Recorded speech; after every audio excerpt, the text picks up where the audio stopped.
നമ്മൾ ദരിദ്രരോട് കാണിച്ച കരുണ, നമ്മുടെ സമ്പത്ത് പങ്കുവെച്ചത്, പാവപ്പെട്ടവരുടെ കണ്ണുനീര് തുടച്ചത്, ഇതൊക്കെ മാത്രമാണ് സ്വർഗത്തിൽ നിനക്ക് നിധിയായിട്ട് ഉള്ളത് എന്ന് ഓർത്തുകൊള്ളുക. വിശക്കുന്നവൻ ആഹാരം കൊടുത്തു, വസ്ത്രമില്ലാത്തൊരു വസ്ത്രം കൊടുത്തു, വേദനിക്കുന്നവരെ ആശ്വസിപ്പിച്ചു, വീടില്ലാത്തവന് വീട് കൊടുത്തു. ഏതൊക്കെ വിധത്തിൽ നീ നിന്റെ സഹോദരങ്ങളെ സഹായിച്ചിട്ടുണ്ടോ, സ്നേഹിച്ചിട്ടുണ്ടോ, അതൊക്കെ ജീവൻ്റെ പുസ്തകത്തിൽ ഉണ്ടാവും. അതുമാത്രമേ ഉണ്ടാവത്തുള്ളൂ ചെയ്ത നന്മകൾ. 2 കൊരിന്തോസ് 4:16-17 ഞങ്ങൾ ഭഗ്നാശരാകുന്നില്ല, ഞങ്ങളിലെ ബാഹ്യ മനുഷ്യൻ ക്ഷയിച്ചുകൊണ്ടിരിക്കുകയാണെങ്കിലും ആന്തരിക മനുഷ്യൻ അനുദിനം നവീകരിക്കപ്പെടുന്നു. ഞങ്ങളുടെ ബാഹ്യ മനുഷ്യൻ, ഈ ശരീരം, രോഗം വന്നു, സകലങ്ങൾ വന്നു, ക്ഷയിച്ചുകൊണ്ടിരിക്കുകയാണെങ്കിലും ഞങ്ങളിലെ ആന്തരിക മനുഷ്യൻ, ആത്മീയ മനുഷ്യൻ അനുദിനം നവീകരിക്കപ്പെടുന്നു. ഞങ്ങളുടെ ക്ലേശങ്ങൾ നിസ്സാരവും ക്ഷണികമാണ്.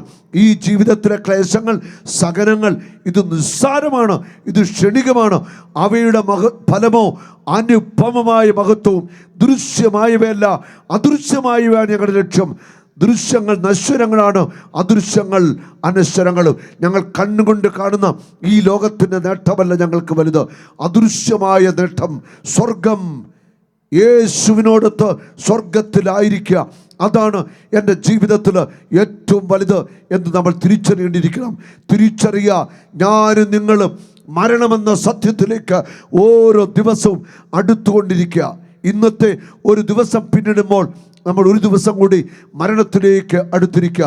എനിക്കും നിങ്ങൾക്കും വേണ്ടി ഒരുക്കപ്പെട്ടിരിക്കുന്ന ഒരു കല്ലറ നമുക്ക് മുൻപിലുണ്ട്, അത് നമ്മൾ മറക്കണ്ട.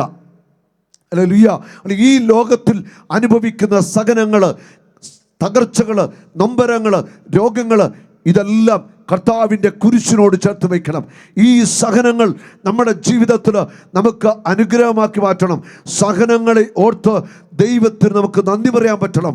സഹനങ്ങൾ വരുമ്പോൾ, കഷ്ടത വരുമ്പോൾ ഒരിക്കലും ദൈവത്തിനെതിരെ ചിന്തിക്കരുത്, ദൈവത്തെ നമ്മൾ ദുഷിക്കരുത്. കർത്താവിൻ്റെ പീഡാസഹനത്തോട് ചേർന്ന് നമ്മുടെ സഹനങ്ങളും വേദനകളും നമുക്ക് സമർപ്പിക്കാം. കുരിശെടുത്തുകൊണ്ട് ക്രൂശിതൻ്റെ പിന്നാലെ, മുറിവേറ്റ യേശുവിൻ്റെ പിന്നാലെ ഒരു യാത്ര, അതാണ് എൻ്റെയും നിങ്ങളുടെയും ജീവിത യാത്ര. കുരിശെടുത്തുകൊണ്ടുള്ളൊരു യാത്ര. നമ്മൾ ഒന്ന് മനസ്സിൽ കണ്ടേ, കുരിശിൽ കിടക്കുന്ന യേശുവിനെ. യേശു കുരിശിൽ കിടന്ന് വേദന കൊണ്ട് പിടയുക. ആ കുരിശിൻ്റെ മറുപുറത്ത് ഒരാൾ കൂടി തറയ്ക്കപ്പെടാൻ ഇടമുണ്ട്. കുരിശിൻ്റെ മറുപുറത്ത് ആരെങ്കിലും ഉണ്ടോ? ഉണ്ടോ? ആരുമില്ല. ആ കുരിശിൻ്റെ മറുപുറത്ത് തറയ്ക്കപ്പെടാൻ വേണ്ടി യേശു എന്നെയും നിങ്ങളെയും വിളിച്ചിരിക്കാം. യേശുവിനെ തറച്ച കുരിശിൻ്റെ മറുപുറത്ത് ഒരാൾ കൂടി തറയ്ക്കപ്പെടാനുള്ള സാധ്യതയുണ്ട്. ആ തറയ്ക്കപ്പെടേണ്ടത് ഞാനാ. എൻ്റെ ഈ ശരീരം ആസക്തികൾക്ക്, ലോകമോഹങ്ങൾക്ക് തറയ്ക്കപ്പെടണം. ആസക്തികൾക്ക് ഞാൻ മരിക്കണം, ജഡമോഹങ്ങൾക്ക് ഞാൻ മരിക്കണം. ക്രിസ്തുവിനോടുകൂടെ ഞാൻ കുരിശിൽ മരിക്കണം. ക്രിസ്തുവിനോടുകൂടെ ഞാൻ കുരിശിൽ മരിച്ചെങ്കിലേ ക്രിസ്തുവിനോടുകൂടെ എനിക്ക് ഒരു ഉയർപ്പുണ്ടാവത്തുള്ളൂ. അതുകൊണ്ട് ഓർക്കുക, ഈ ജഡത്തിൻ്റെ മോഹങ്ങൾ, സുഖങ്ങൾ, ജഡികാസക്തി, ഭോഗാസക്തി, മദ്യപാനം, ഭക്ഷണസുഖം, ലോകത്തിൻ്റെ സുഖങ്ങൾ, ഇതെല്ലാം അനുഭവിച്ച് ഇവിടെ സുഖിച്ച് ജീവിച്ചിട്ട് സ്വർഗത്തിൽ പോകാമെന്ന് ആരും വിചാരിക്കേണ്ട. സഹിക്കുന്നവരെ നിങ്ങളാണ് ഭാഗ്യവാന്മാർ. നിങ്ങളുടെ സഹനത്തിന് സ്വർഗത്തിൽ വിലയുണ്ട്. കർത്താവിൻ്റെ കുരിശിനോട് ചേർത്ത് നമ്മളെ തറയ്ക്കാം. അവൻ്റെ സഹനത്തോട് ചേർത്ത് നമ്മുടെ ശരീരത്തെ വെച്ചു കൊടുക്കാം. അവൻ്റെ മുറിവുകളോട് ചേർത്ത് നമ്മുടെ മനസ്സിൻ്റെ മുറിവുകളും ശരീരത്തിൻ്റെ രോഗങ്ങളും എല്ലാം ചേർത്ത് വയ്ക്കാം. നമുക്ക് സഹനങ്ങളെ ഓർത്ത് നന്ദി പറയാം. സഹനങ്ങളെ ഓർത്ത് ദൈവത്തെ മഹത്വപ്പെടുത്താം. സഹനങ്ങളിൽ പതറിപ്പോകണ്ട. നിന്നെ ബലപ്പെടുത്താൻ, നിന്നെ ശക്തിപ്പെടുത്താൻ യേശു നിന്റെ കൂടെ ഉണ്ട്. 2 കരങ്ങളും എത്തിപ്പിടിച്ച് സഹനങ്ങളെ ഓർത്ത് നന്ദി പറഞ്ഞേ. യേശുവേ, ആരാധന, ആരാധന. യേശുവേ, ഞങ്ങളുടെ സഹനങ്ങളെ, വേദനകളെ ഓർത്ത് കർത്താവേ ഞങ്ങൾ നന്ദി പറയുന്നു. അല്പങ്ങളുടെ സ്വരമുയർത്തി നന്ദി പറഞ്ഞ് സ്തുതിച്ചേ. യേശുവേ, ഞങ്ങളുടെ തകർച്ചകളെ ഓർത്ത്, രോഗങ്ങളെ ഓർത്ത്, എല്ലാ വേദനകളെ ഓർത്ത് യേശുവേ ഞങ്ങൾ നന്ദി പറയുന്നു.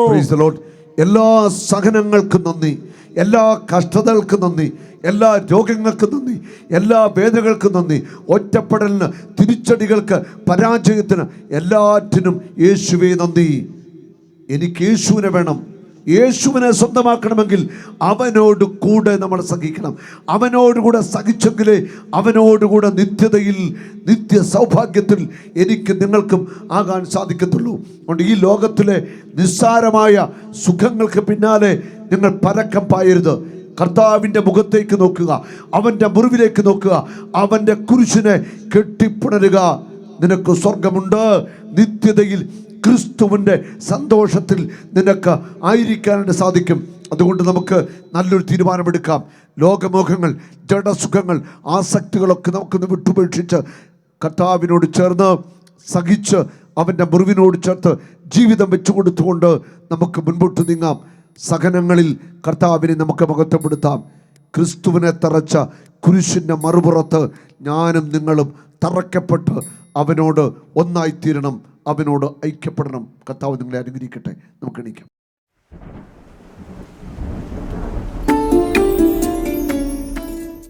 കുരിശിൽ പീഡ സഹിച്ചു മരിച്ച യേശു ഉയർത്തിനിറ്റു. ആ യേശു ഈ തിരുവോസ്തിയിൽ മഹത്വപൂർണനായിട്ട് എഴുന്നള്ളിയിരിക്കുന്നു. എനിക്ക് വേണ്ടി യേശു സഹിച്ചു. എൻ്റെ പാപങ്ങൾക്ക് വേണ്ടി, എന്നെ രക്ഷിക്കാൻ വേണ്ടിയാ യേശു പീഡനം ഏറ്റുവാങ്ങിയത്. യേശു സഹനങ്ങളിലൂടെ കടന്നുപോയി. ഞാനും നിങ്ങളും സഹനങ്ങളിലൂടെ കടന്നുപോയേ മതിയാവത്തുള്ളൂ. സഹനമില്ലാതെ ഒരു ക്രൈസ്തവ ജീവിതമില്ല. സഹനമില്ലാതെ എനിക്ക് നിങ്ങൾക്കും ഒരു വിശ്വാസ ജീവിതമില്ല. സഹനങ്ങളെ ഓർത്ത് നമുക്ക് നന്ദി പറയാം. നമ്മുടെ ജീവിതത്തിൽ ഏറ്റവും വിലപ്പെട്ടത് നമ്മുടെ ആത്മാവാണ്. ആത്മാവിനാണ് വില. ഈ ലോകം മുഴുവൻ നീ നേടിയാലും, സമ്പത്തോ നേട്ടങ്ങളോ സ്ഥാനമാനങ്ങളോ പണമോ പ്രശസ്തിയോ എന്തുമായിക്കൊള്ളട്ടെ, എന്തൊക്കെ നേടിയാലും ഇവിടെ നിന്ന് നീ മടങ്ങുമ്പോൾ നീ ഒന്നും കൊണ്ടുപോകത്തില്ല. എനിക്ക് നിങ്ങൾക്കും ഈ ഭൂമിയിൽ നിന്ന് മടങ്ങുമ്പോൾ ഒന്നും കൊണ്ടുപോകാനില്ല. തിരിച്ചറിയുക, ജീവിക്കുന്ന നാൾ നമുക്ക് യേശുവിനെ സ്നേഹിക്കാം. യേശുവിനോടുള്ള സ്നേഹത്തെ പ്രതി എല്ലാവർക്കും നന്മ ചെയ്യാം, ഉപകാരം ചെയ്യാം. ആരൊക്കെ നമ്മുടെ അടുക്കൽ സഹായത്തിന് വന്നാലും അവരെ സഹായിക്കണം. നമ്മളെ വേദനിപ്പിച്ചവർക്ക് മാപ്പ് കൊടുക്കണം. നമ്മുടെ സമ്പത്ത് പങ്കുവയ്ക്കണം. മറ്റുള്ളവരെ നമ്മുടെ സ്നേഹം കൊണ്ട് കീഴ്പ്പെടുത്തണം. നമ്മളെ വേദനിപ്പിച്ചവർക്കെല്ലാം, നമുക്ക് സഹനം ഒരുക്കി തന്നവർക്കെല്ലാം നമുക്ക് മാപ്പ് കൊടുക്കണം. നമ്മുടെ വിശ്വാസ ജീവിതത്തിൻ്റെ കാതൽ ഉയർത്തുന്നിട്ട് യേശു ക്രിസ്തുവ. ആ യേശു ക്രിസ്തു ഈ ഭൂമിയിൽ എനിക്ക് നിങ്ങൾക്കും വേണ്ടി സഹിച്ചുവെങ്കിൽ ഞാനും നിങ്ങളും സഹനത്തിൻ്റെ വഴിയിലൂടെ കടന്നു പോയേ മതിയാവത്തുള്ളൂ. നമ്മുടെ ജീവിതത്തിൽ സഹനമുണ്ടാവും. സഹനങ്ങൾ വരുമ്പോൾ യേശു നമ്മുടെ കൂടെയുണ്ട്. യേശു നമ്മുടെ സഹനങ്ങളിൽ ശക്തിപ്പെടുത്തും. നമുക്ക് സഹനമുണ്ടാകുമ്പോൾ, തകർച്ച ഉണ്ടാകുമ്പോൾ നമ്മളെ ഉപേക്ഷിച്ചിട്ട് യേശു പോകത്തില്ല. യേശു നിന്റെ കൂടെ ഉണ്ട്. യേശു നിന്നെ ഒരിക്കലും മറക്കത്തില്ല. നിന്റെ കണ്ണുനീരിലും വേദനകളിലും സഹനങ്ങളിലും യേശു നിന്റെ കൂടെയുണ്ട്. നീ വിശ്വസിക്കണം. അവൻ്റെ സഹനത്തോട് ചേർത്ത് നമ്മുടെ രോഗങ്ങൾ വെച്ചു കൊടുക്കാം. ക്യാൻസർ, ട്യൂമർ, കിഡ്നി രോഗം, മറ്റെല്ലാ രോഗങ്ങൾ, കടബാധ്യത, മറ്റ് ശാരീരിക സഹനങ്ങൾ, ശരീരത്തിൻ്റെ സഹനങ്ങൾക്ക് അപ്പുറമൊരു മേഖലയുണ്ട്. മനസ്സ് ഏറ്റുവാങ്ങുന്ന സഹനങ്ങൾ. ഒരുപക്ഷെ ഇത് ആരോടും പറയാൻ പറ്റില്ല. മനസ്സ് അനുഭവിക്കുന്ന സങ്കടങ്ങൾ ഈശോട് പറഞ്ഞ്, ശരീരത്തിൻ്റെ രോഗങ്ങൾ കർത്താവിന് കൊടുത്ത്, കുടുംബം അനുഭവിക്കുന്ന തകർച്ചകളും സഹനങ്ങളും യേശുവോട് പറഞ്ഞ്, ഈ സഹനങ്ങളിൽ യേശു നിന്നെ സഹായിക്കും. യേശു നിനക്ക് ബലം നൽകും. സഹനങ്ങളിൽ കർത്താവ് നിന്നെ കൈവിട്ടു പോകത്തില്ല. സന്തോഷമായിട്ട് ആര് സഹിക്കുന്നുവോ അവർ കർത്താവിന് പ്രിയപ്പെട്ടവരാ. പരാതി കൂടാതെ ആര് സഹിക്കുന്നുവോ അവർ യേശുവിന് വേണ്ടപ്പെട്ടവരാ. ഹല്ലേലൂയ. എല്ലാവരും കരമുയർത്തി ഒന്ന് സ്തുതിച്ചേ. Hallelujah, hallelujah. പോരാ, സ്വരമുയരട്ടെ. യേശുവേ, ആരാധന, ആരാധന, ആരാധന. യേശുവേ, ഞങ്ങളെ സഹനങ്ങളെ ഓർത്ത് നന്ദി പറയുന്നു. വേദനകളെ, ദുഃഖങ്ങളെ, പ്രയാസങ്ങളെ, നൊമ്പരങ്ങളെ, തകർച്ചകളെ ഓർത്ത്, രോഗങ്ങളെ ഓർത്ത് നന്ദി പറയുന്നു. യേശുവേ, ഞങ്ങളുടെ എല്ലാ സഹനങ്ങളും ഞങ്ങളുടെ മുറിവുകളോട് ചേർത്ത് സഹിക്കാനുള്ള കൃപ ഞങ്ങളുടെ മേൽ നിറയ്ക്കണമേ. യേശുവേ, യേശുവേ. Hallelujah, hallelujah. ഹല്ലേലൂയ. സഹനങ്ങളെ ഓർത്ത് നമുക്ക് നന്ദി പറയണം. കുരിശിൽ കിടന്ന് മുറിവേറ്റ് അപമാനമേറ്റ് പിടയുന്ന യേശു, ആ യേശുവിൻ്റെ മുറിവിലേക്ക് നോക്കി യേശുവിനെ ആരാധിക്കുവാൻ, അവനെ മഹത്വപ്പെടുത്താൻ നമുക്ക് സാധിക്കണം. നമ്മുടെ കർത്താവ് സഹിച്ച യേശുവാണ്. നമ്മുടെ കർത്താവ് പീഡകളിലൂടെ സഹനങ്ങളിലൂടെ പോയ യേശുവാണ്. ഹല്ലേലൂയ. ലോകത്തിൻ്റെ സുഖങ്ങളും ജഡത്തിൻ്റെ സുഖങ്ങളും മോഹങ്ങളും തേടിയുള്ള ഒരു ജീവിത വഴിയല്ല എൻ്റെയും നിങ്ങളുടെയും ജീവിതത്തിൻ്റെ വഴി. ഹല്ലേലൂയ. ദൈവം അനുവദിക്കുന്ന സഹനങ്ങൾ അത് സന്തോഷത്തോടെ സ്വീകരിച്ച് കർത്താവിനെ മഹത്വപ്പെടുത്തുന്ന ഒരു വിശ്വാസ ജീവിതമാണ് നമുക്ക് ഉണ്ടാവേണ്ടത്. ഹല്ലേലൂയ. ഈ അടുത്ത നാളില് ഞങ്ങൾ ബോംബെ വസായിൽ ഒരു കൺവെൻഷൻ നടത്തുമ്പോൾ ഒരു കുടുംബം അവരുടെ മക്കളെ പ്രാർത്ഥിക്കാൻ കൊണ്ടുവന്നു. അവർക്ക് ജനിച്ച 3 കുട്ടികളും തളർന്ന കുട്ടികളാണ്. മൂത്ത കുട്ടിക്ക് ഒരു 12 വയസ്സുണ്ടോ, ഒന്നും സംസാരിക്കത്തൊന്നുമില്ല, ഒരു തളർന്ന കുട്ടി. പിന്നീട് ജനിച്ച 2 കുട്ടികൾ തളർന്ന കുട്ടികളാണ്, സംസാരിക്കത്തില്ല, ഒരു ചലനമില്ല. ഇങ്ങനെ ഒരു 3 കുഞ്ഞുങ്ങൾ, ആ അപ്പനും അമ്മയും ആ മകളുടെ അമ്മയും ഒക്കെ ഉണ്ട്. 3 കുഞ്ഞുങ്ങളും ഒരുപോലെ തളർന്ന കുട്ടികൾ. ജീവിതം മുഴുവൻ സഹനമാ, പക്ഷേ അവർക്ക് ദൈവത്തോട് ഒരു പരാതിയുമില്ല, ഒരു പരാതിയുമില്ല. ഇന്ന് ഞാൻ മുണ്ടക്കയം ചിറ്റടിയിൽ, ഇന്നലെ രാത്രി ഞാൻ പോയിരിക്കുകയായിരുന്നു. മുണ്ടക്കയം ചിറ്റടിയിൽ ഇന്ന് നടന്ന പകൽ കൺവെൻഷൻ, രാവിലെ ഒരു കുഞ്ഞിനെ പ്രാർത്ഥിക്കാൻ കൊണ്ടുവന്നു. ആ കുഞ്ഞിനെ അപ്പൻ ഇങ്ങനെ കയ്യിലെടുത്തിരിക്കുക. 8 വയസ്സ് പ്രായമുള്ള ഒരാൺകുട്ടി. അവൻ്റെ കൈകാലുകളൊക്കെ വിരൽ പോലെ ഇങ്ങനെ ശോഷിച്ച കൈകാലുകൾ, അസ്ഥികൂടം മാത്രം, സംസാരിക്കത്തില്ല, കണ്ണിങ്ങനെ ചെറുക തുറക്കും, ഒന്നും അറിയത്തില്ല. ജനിച്ച നാൾ മുതൽ ഇങ്ങനെ കൈയും കാലൊക്കെ ഇങ്ങനെ വളഞ്ഞിരിക്കുന്ന ഒരു 8 വയസ്സുള്ള ഒരു ആൺകുട്ടിയുമായിട്ടൊരപ്പൻ പ്രാർത്ഥിക്കാനായിട്ട് ഇരിക്കുക.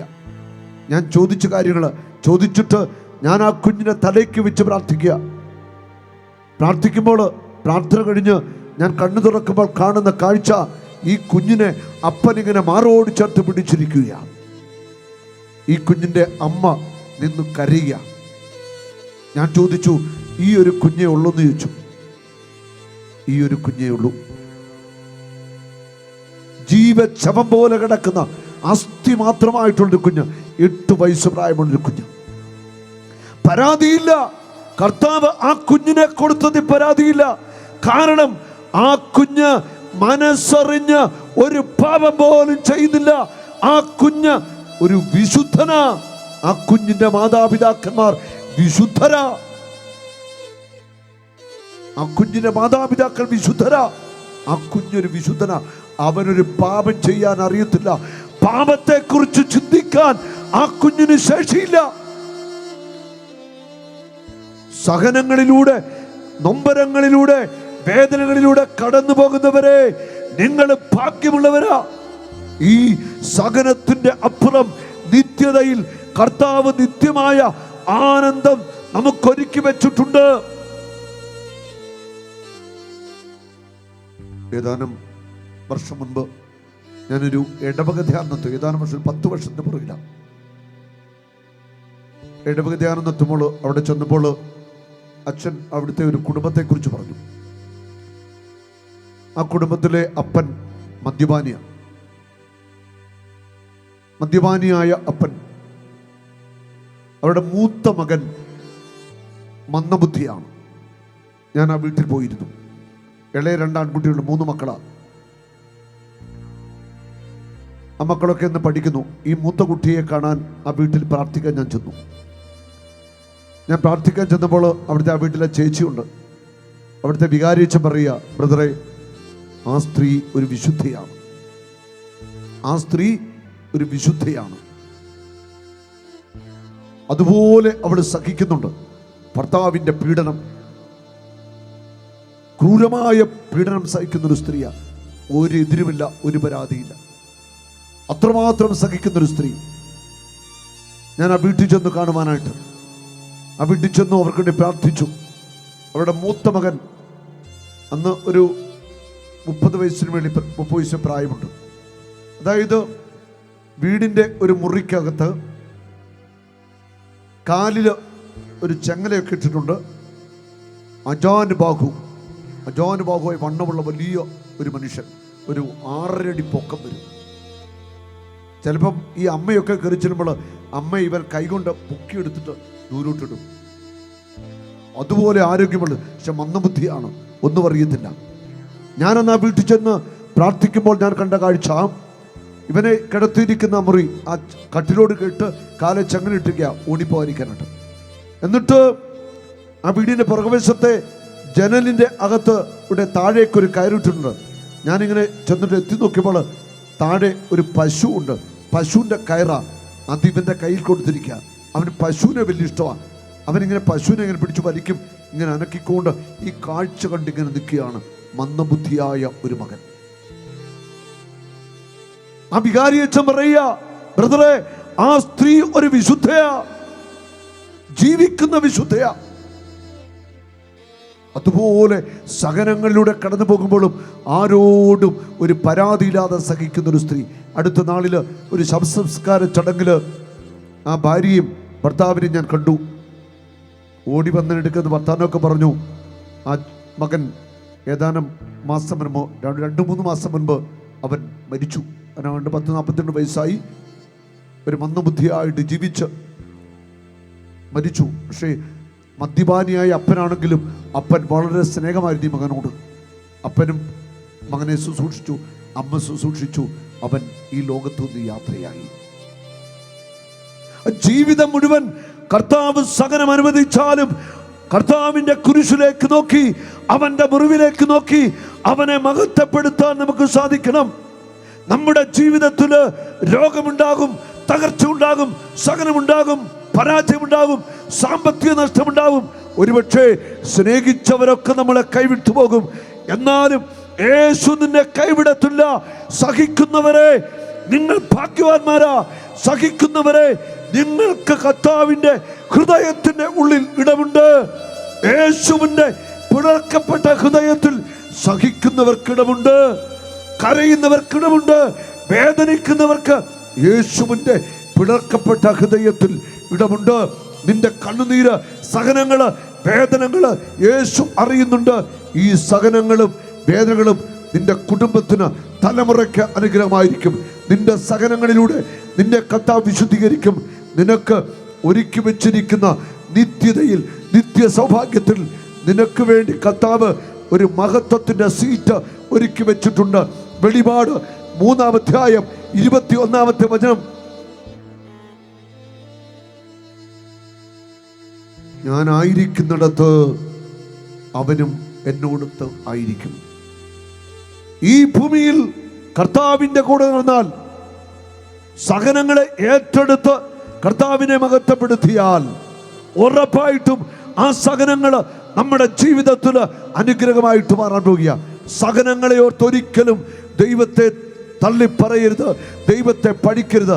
സഹനങ്ങൾ നമ്മുടെ ആത്മവിശുദ്ധീകരണത്തിന്, നമ്മുടെ അനുഗ്രഹത്തിന്, സ്വർഗത്തിലേക്ക് പറന്ന്